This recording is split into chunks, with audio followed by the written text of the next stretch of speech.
Hey everybody, today let's learn about the time that I bought a washer and dryer for a buyer. So when I first started real estate, my broker at the time told me, you're not a true real estate agent until you buy someone else's appliances. I thought she was just being funny, but it's the truth. So I was selling a home and it was tenant occupied. The seller passed away, so I was doing the sale for their family.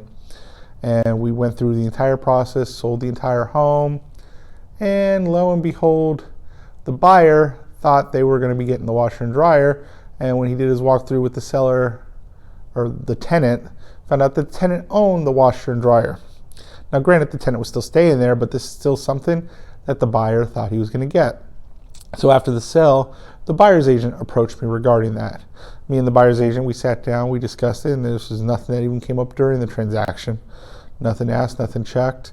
So we decided we had to do what's right by the buyer because it wasn't the buyer's fault.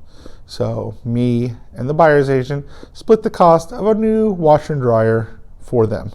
So if anyone asks, yes, I bought someone else's washer and dryer for them, and it wasn't even Christmas time. So stay tuned for more fun stories in the world of real estate.